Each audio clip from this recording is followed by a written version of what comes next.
Hi, this is Paul Banis of GreatDad.com, the site for fathers because dads don't always think like moms. And I'm really interested today to have a guest to talk to us about not only college, getting into colleges, but also how to financially afford colleges. So welcome, Dr. Kuni Beasley.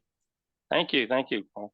This is a subject that's really close to me because I just sent my son off for his freshman year last year. My daughter's graduating from college, and we went through this whole process.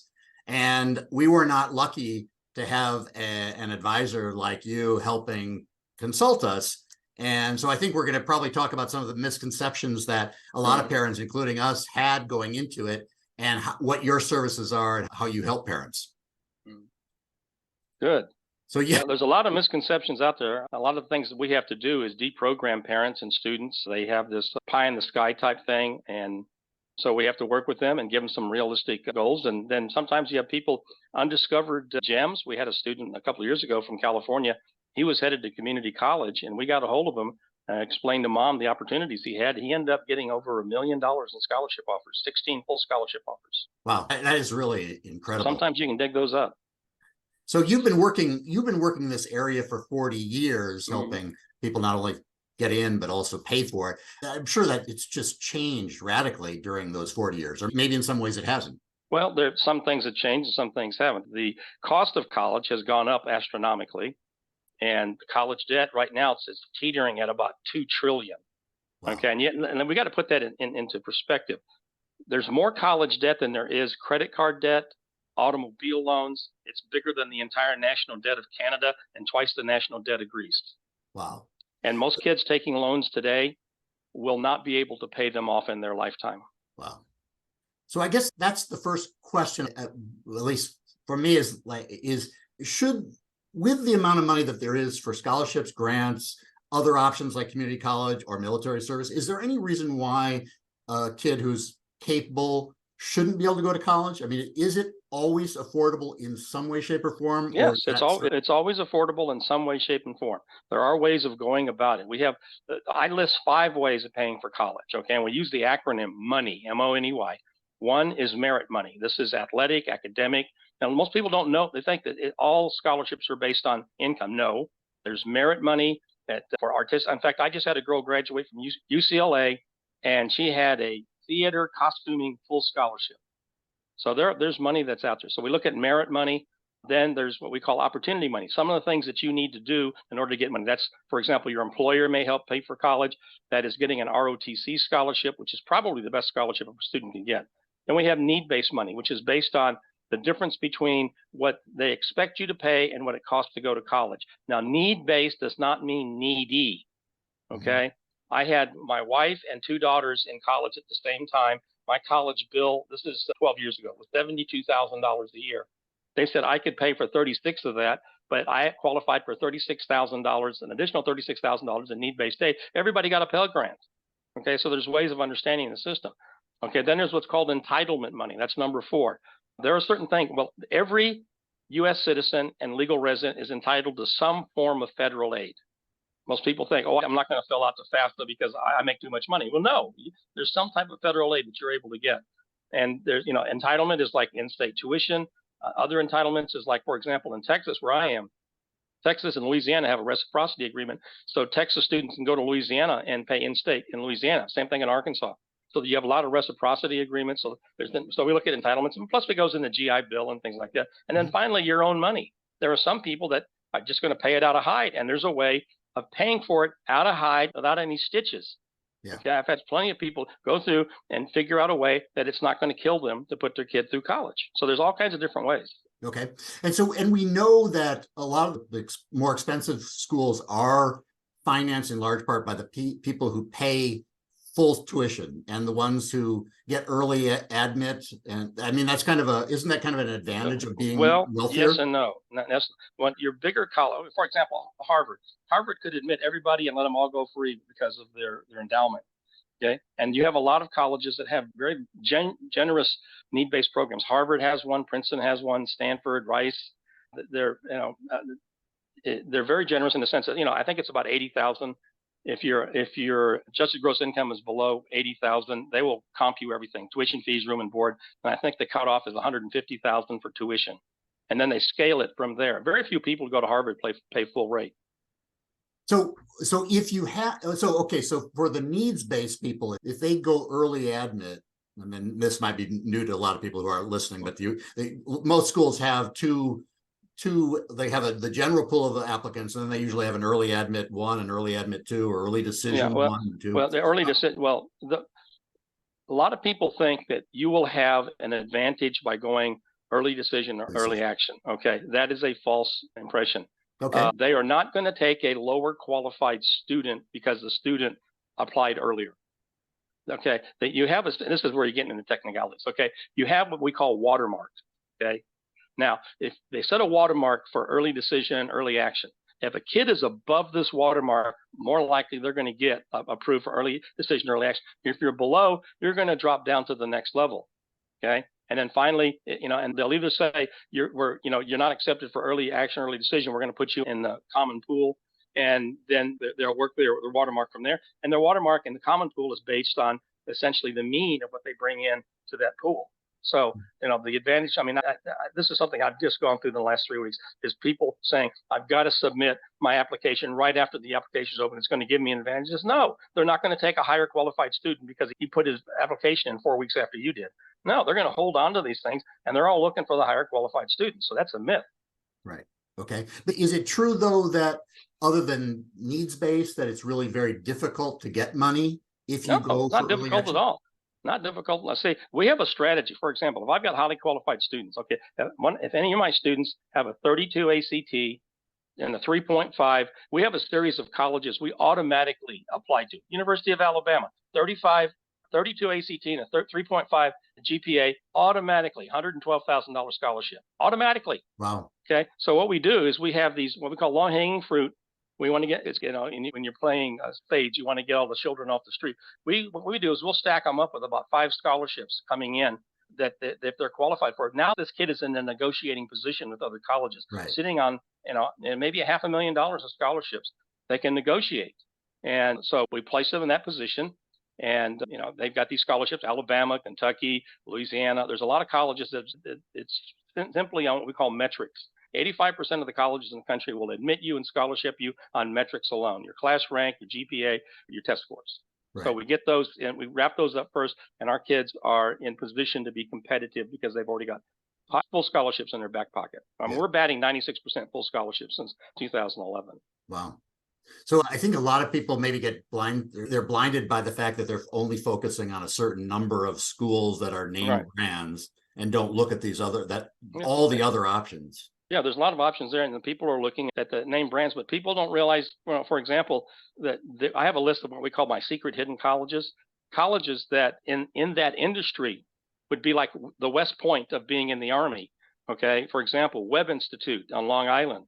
It's probably arguably the most exclusive school in the country. They only take 28 students a year. Okay, you major in naval architecture and marine engineering, and if you get in, it's free. I've got 2 students there right now. And so there's, and they go into that industry. And by the way, that is the highest paying exiting industry for college students. They're averaging $160,000 to $200,000 initial job. Wow. That's such a great subject to talk about, too, is the fact that now more and more parents and students are looking at the ROI on investment in college. Are you going to get a job right out of school? Very few colleges, if you're taking out loans or the more expensive colleges, you'll never meet ROI. Never. Right. Okay. That's why we have an ROI chart we show them, and we say over here on the far left, that's your military academies and the schools that accept ROTC scholarships. You're getting huge 1,000, 1,500% ROI. You're getting these schools over here, you're in the negative 200% ROI. You're going to be paying for that. You're going to be paying for that school out of your life insurance policy. Yeah, because there's other ways of defining that ROI too, but I guess that's I'll say there's not been a single study that says if you go to a higher profile school and take out loans to go to this higher profile school, that somehow it's going to amortize itself over time. It's not. The Kruger study was started in 1972. Now, we do a lot of research. I subscribe to about 12 research services. The Kruger study that started in 1972, they did a 40-year longitudinal study. They took the people who had got accepted at Harvard, tracked the ones who went to Harvard, and tracked the ones who didn't go to Harvard. And after 40 years, no significant difference in success, no significant difference in income or anything like that. Okay. There is no single study that says if you go to a higher profile school that somehow you're going to be better in life. There are certain micro niches. For example, if you want to be Chief Justice of the Supreme Court, it's probably good to Harvard, Yale, something like that. But beyond that, Johnny Cochran, who defended O.J. Simpson, went to a podunk law school. Okay. Right. So a lot of people put a lot of value on curb appeal and sticker price, things like that, but most of that does not amortize itself over time. It won't pay you back. I mean, I had a case where I had a girl that went to the University of Portland, which is a private school, as opposed to Portland State, which is a public school. We added everything up. She wanted to be a nurse. Okay, nursing degree is a nursing degree. It's a commodity. Okay, so Right. she was going to have to pay $2,000 a month for 30 years to pay back her University of Portland loan. And I said, nobody is going to go to you and say, because you went to the University of Portland versus Portland State and you got the same nursing program, that we're going to pay you $2,000 a month more. No. Right. Okay. So, there's there's strategies and stuff that are involved in how to handle these things. And most So people have no idea. is there a number that you understand that would achieve an ROI? If you wanted to define the amount of money somebody should pay maximum for a college degree for a financial ROI, how much would that tuition be? Financial ROI would be $120,000 For the full 4 years. You'll probably level out an ROI when you're 62, you'll break even. Right. And for the premium schools, those schools are going for about $320,000. Yeah, 320,000, and right. And they're again, I'm waiting for somebody to show me. There's not one article out there that's proven this, and and having done this for 40 years, I've not seen it. I do see people. I'll tell them, don't go to this school, don't take these loans out. 4 or 5 years later, they call me up, Dr. Beasley, what do we do now? It says, make sure you make your payments. Okay, you cannot declare bankruptcy to get out of these, and they have first dibs on your life insurance if you croak.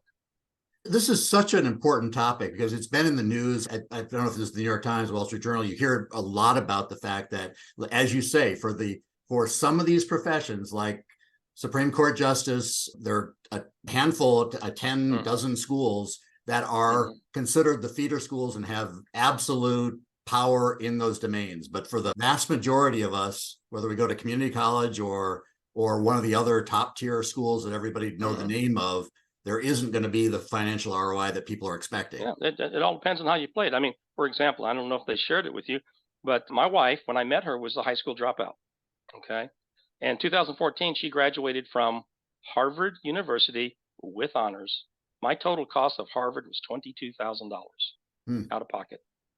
Okay. I put her and her 2 daughters through college for less than $30,000. Wow.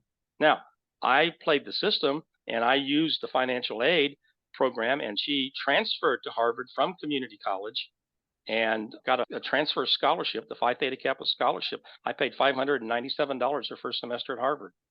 So that's also another interesting angle. The whole idea of going to community college, which is relatively very cheap. When we always, at least I hear a lot of the stories where kids go for 2 years, maybe they didn't have a great GPA getting out of high school. They went to community college, or maybe it was money related. They went to community college.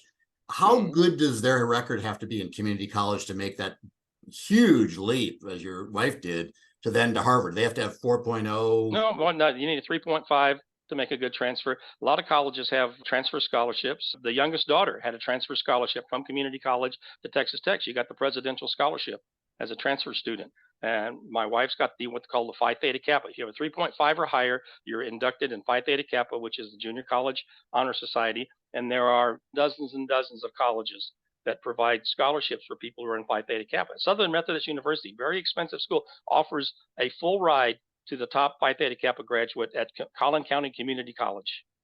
Wow. And then my wife's diploma doesn't have an asterisk at the bottom that says went to Collin County Community College. It says Harvard University. She went through graduation, walked across the stage, the whole enchilada. Yeah. My wife did not quite that same thing, but she transferred from, I don't know what tier you'd say, but to a higher tier after 2 years. And it was a great upgrade. And a lot of people don't think of that. Why do you think it is that people don't investigate these other options? Is it all about status that somebody would? I don't think it has to status. It goes back to ignorance. Yeah. And it's not so much the people's ignorance. It has to do with your high school counselors. They don't know. They fundamentally don't know. I used to speak at the Texas High School Counselors Conference in Galveston every year. And I stopped. Well, they stopped me about 6 years ago because I did something simple. In my class, I said, okay, name the Ivy League colleges. And we were in a room with 40 people. Half of them had doctoral degrees. Nobody could name the Ivy League colleges until Wow. some lady Googled it on her phone. Now, these are your high school counselors. It's like going to a doctor and he can't name the bones in the forearm. Okay? And most people don't know. Most of the people out there who call themselves college something, in the profession out there, most of them sell insurance. 60% of them sell insurance. They don't. I had a little test that I gave to people. Says, have the guy take this test, and if he misses anything, you don't want to work with him.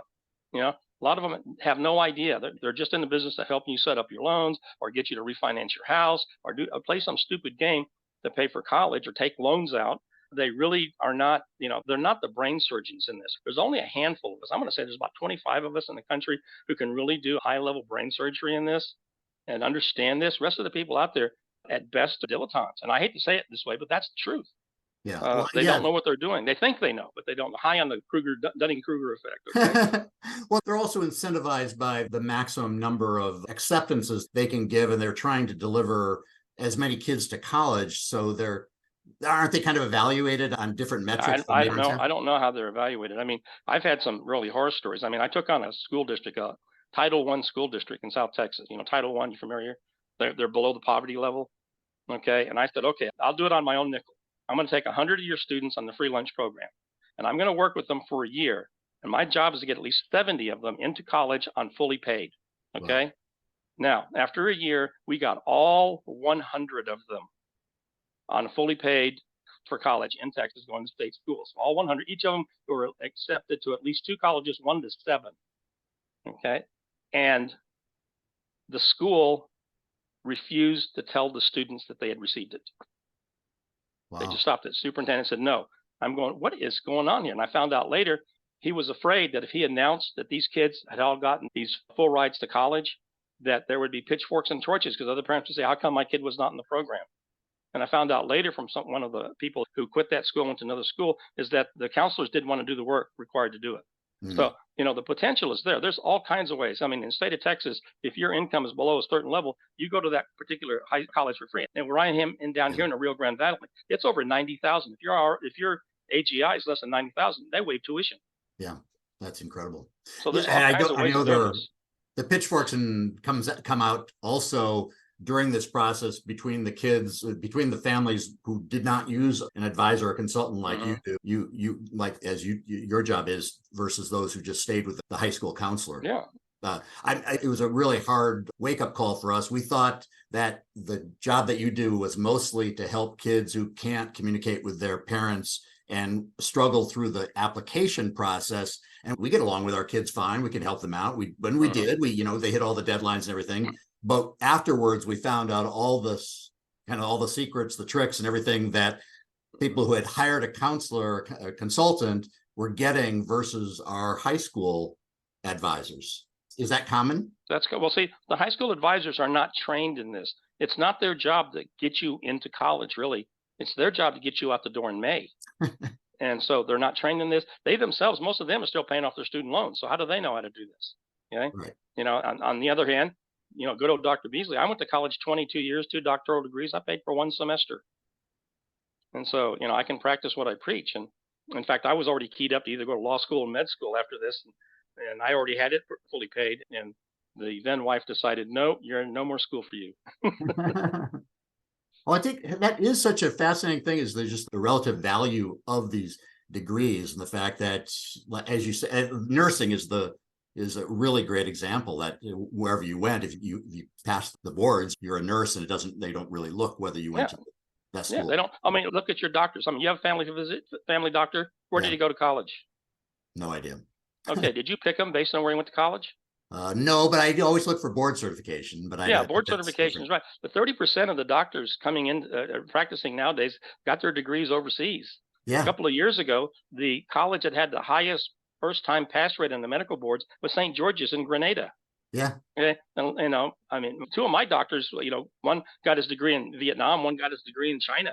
And so, a lot of people try to put a lot of value saying they've got to go to a top med school. They got to go to this, that. No. Okay. Because they all have to take the same board. And nobody's going to pay you more because you went to Johns Hopkins versus Monterey in Mexico. and understanding things. So because I do medical school admission, I got 4 students right now doing medical school admissions. I Okay. do law school admissions. I'm working with 3 people going into graduate programs. So I work the whole gamut of getting people where they need to be. I do military academies. I just had a student graduate from the Merchant Marine Academy, which most people don't even know is a federal academy. And so, I go across the board and, because I've been doing this for 40 years, I've probably put 3 or 4 dozen kids through the military academies, probably 40 or 50 through the Ivy Leagues. In fact, I just had an Ivy Leaguer. One of the kids I put in the Ivy League, Cornell, just got the gold congressional award from his congressman and that's part of the package that we do is we get them into these programs where they get recognition.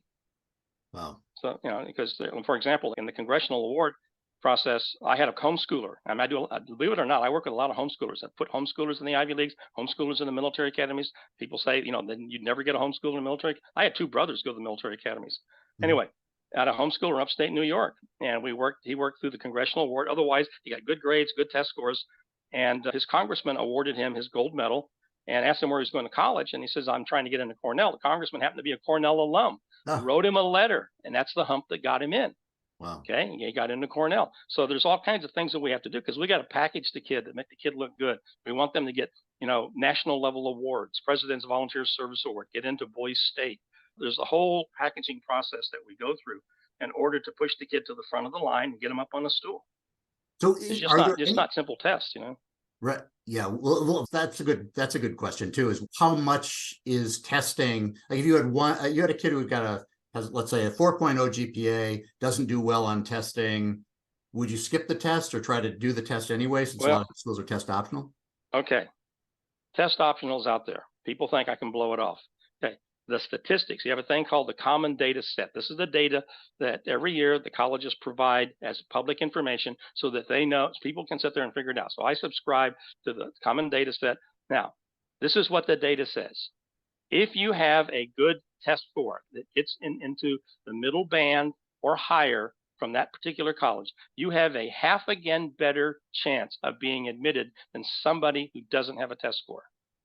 So, in most situations, it's always good to have a high test score and to submit it. A lot of people think I'll go test optional, I can blow it off. And this has been a boon to a lot of highly competitive colleges who are able to bring down their acceptance rate because they've doubled the number of people who are applying. I mean, I think it was Princeton said that we raised $7 million more just in the cost of applying their fees because so many people are now applying on a wing and a prayer thinking that maybe I'll get in without my scores. Well, all this is doing is giving money to the admissions office because the standards are pretty much the same except their stats go down because they've doubled the number of people that have applied. That is a scandal. Yeah. And so again, I have to deprogram people about this because they're listening to their friends. Chicken Licken said, Cocky Locky said, Loosey Goosey said, and you've got sincere friends, good, well-meaning, sincere friends who most of the time are sincerely wrong. Right. You got parents that say, "Well, I went to Jody's mom. Jody got into Harvard. I went to talk to her, and she told me everything I needed to do to get into Harvard." And I said, "How long did you talk to her?" "Oh, we talked about 5 minutes." And I'm going, "Well, yeah, it takes about 5 minutes to learn everything. If it took 5 minutes, I'd bottle it and sell it. It's not 5 minutes." So another question that maybe is the very time appropriate is, I know there was a whole backlog and a lot of things changed during COVID. There was a bunch of kids who opted out and then came back, flooded the market last year, maybe the year before. Have we now seen the end of that COVID effect on applications, do you think? No, No? because you still have the test optional effect, and the colleges are going to keep the test optional effect in there because it increases demand. Mm-hmm. All right. So you're still going to get a higher level of people who otherwise would not be qualified, who are going to apply on a wing and a prayer. And as long as they keep the test optional, they're still going to have the number of wing and prayer hopefuls, cross myself and maybe God will get me in. And that effect will still stay there. Every advantage to the college making more money because of COVID, they're not going to relinquish that. It's like there's no sundown rule for that. So we're going to have to work within these COVID constraints that we have. And, the thing is with my organization, we've been online since the 90s. And so, when a lot of people who do face-to-face, we were already online. So we weren't affected. In fact, our business went up during COVID because we could do things online. All of our training programs, everything are online. Okay. So, but it's going to stay with us. It's not the urgency is over, but all the things that are in place that benefited the college to make more money, they're not going to leave. Yeah, there seems to be a big profit thing going on here that Oh yeah, we think of these as public institutions or nonprofit, but there's a lot of money in this yeah, business. they make a lot of money. I mean, just because they're nonprofit, nonprofit means they're not giving money to people and Right. institutions, and they're not paying dividends. But I mean, Harvard's got this endowment that gazillion-dollar endowments, and there's just ways that it's having to understand this landscape, and most people have no grasp of the landscape. They think they know real high value Dunning-Kruger effect of they have a great deal of confidence in their ignorance. And again, we have to deprogram people, and there are some people who refuse to be deprogrammed. They still have maps that say the world's flat, and Yeah. they're sticking to it. And they got satellite photographs that the world's flat. So you can't convince some of them, and because when they work with us, we're looking for what they pay us and what they get from us. We're looking at a 500 to 1,000% ROI in just what they pay us. Our average scholarship that a student takes is $100,000.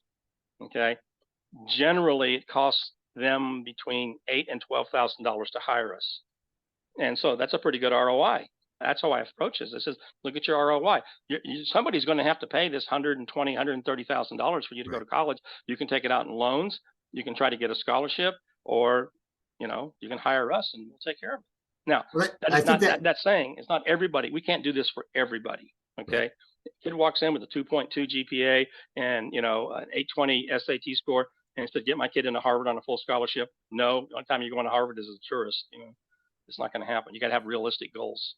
Well, I think that's what scares everybody away from using consultants like you is that the cost is pretty high up front. But do you think you're alone in promising an ROI on that investment? That's Or what that's how we bottle ourselves. Is we're an investment. We're gonna save you money. There's yeah, a lot of people out there who won't say that because they can't.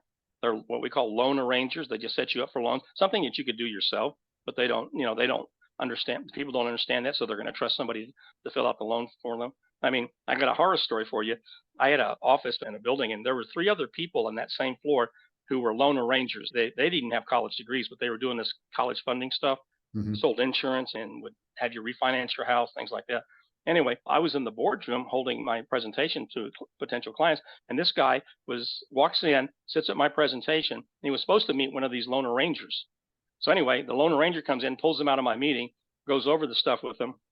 The guy comes back to me, and he said, well, this guy was telling my daughter their parents really love you because they're willing to take out loans for your college. And I said, yeah, you come over here. So I sat him down. I took my laptop out. I showed him. I said, you sign with me, I guarantee you a full scholarship for your kid, or I'll give you your money back. Because she had the metrics, she had the numbers, the GPA, the test scores. And so she got two full scholarships, one to Alabama, one to University of Texas at Dallas, Wow. within 3 weeks. Wow. These loan arrangers had no idea. And so, of course, those are low hanging fruit, because if somebody comes to me with the metrics, it's easy to place them. Yeah. Then those who don't, we work on them getting the metrics. Right. So you have a website, BeasleyCollegePrep.com, and that's BEASLEY collegeprep.com. If people all over the country can work with you, despite the fact that you're in Texas, I imagine. Right. I mean, I have right now clients in Cambodia, Hong Kong, North Vietnam, Namibia, South Korea, Canada. So if somebody were trying to find somebody local, or you were too busy or whatever, what advice would you give other parents for finding somebody who has their finger on the pulse the way Well, you seem I'm to? not going to send anybody to people I don't know. I mean, we're pretty good. We got a good staff. These people know more than most people. There are a couple of other good people out there. Unfortunately, they charge a lot more than I do, Yeah, and they're good. I mean, in the upper echelon of this, you got some superstars. right. But I mean, in our program, we've got the flexibility to expand. We could handle at this time probably 150 clients right now, Uh, because we use group coaching, and so we can handle about 150. And so, we got a couple of slots left open. Anybody wants to join, that's fine.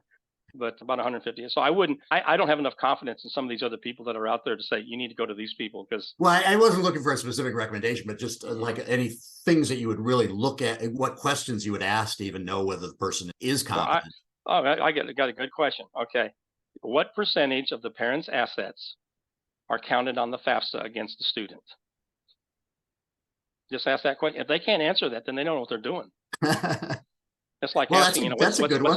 what's a basal body temperature? That's just Yeah. it's most people wouldn't know that because they haven't done the finance. Because in our program we review the FAFSAs, we look at every application before it goes out. We have very intense test prep program. I mean, my test prep program has been previously was used by the University of Arkansas, and they sold it to 22 states. So we've had people jump their scores. I had one kid over Christmas break jump his SAT score 400 points. I had one kid end up going to the Air Force Academy, jump his ACT 10 points in 6 weeks. Wow. So we know how to beat the test. I mean, the people at the College Board know who I am. They don't like the fact that I teach people how to beat the test. I've had the 7th graders score in 90th percentile in SAT and ACT because we taught them how to beat the test. The test can be beaten. Even the new one, the digital test, I've already got the paradigm up on how to beat it. This is really fascinating. I really encourage everybody to take advantage. You do a free one-on-one consultation. Free one-on-one, or we'll bring them to, or something like that. So, because if I get 100 people coming in and wanting, I won't be able to meet with all 100 of them in a week. Right. So we'll set up a webinar for them, and they can come to the webinar. We'll address questions, and see if they want to get on board. Well, we've covered a lot of ground here. I think the biggest thing that I would recommend, having gone through this recently with two kids and making a lot of the mistakes that you're talking about, that because we were blinded by all these things, is don't take anything for granted. Don't take what you thought was true back when you went to school. Don't take what you hear from other parents. Don't necessarily take the advice of your high school college counselors if you have them. You need to really dig in and hire somebody like you, or do the research yourself, which may or may not even be possible because the whole thing is so complicated. And to some degree, in that parlance of today, it's kind of rigged in a lot of different ways with a lot of little tricks and turns. Well, yeah, and there are people who say that they can go out and do the research themselves, and that's fine. The kid will have their kid will have grandkids for them by the time it's done, because this is not something that you can, another horror story. I had a CPA. He says he was an engineer, and he says, I'm an engineer, I can figure this out. And he couldn't figure it out. He comes to me 2 days before the deadline and says, my kid will work day and night to do this. And I said, it's too late. I mean, loaves and fishes, miracles I can do, but if you want me to raise the dead, you got to spot me the body. Okay. And a lot of, and again, like even today, I've got people who have an August 15th deadline, and they sent me their essay this morning. Wow. Yeah. That's a quick turnaround. Well, Kuni, this has been really a lot of great information. Thank you for being so generous with all these tips. So again, it's BeasleyCollegePrep.com. We'll put that in the show notes, and take advantage of, any conversation you have with somebody as smart and as knowledgeable as you would really be helpful in just setting the tone. Oh, thank you. Thank you for having me on. I hope your folks benefit from this, and we're here to help. Yeah. Okay. Thank you very much. Thanks a lot. Okay. Paul. Paul Davis at GreatDad.com. I run a course on gratitude, which you can get to podcast listeners can get at GreatDad.com/gratitude. And I'll give it to you for $1 if you just put in the code podcast1. So until next time, keep on being the best father you can. Appreciate it.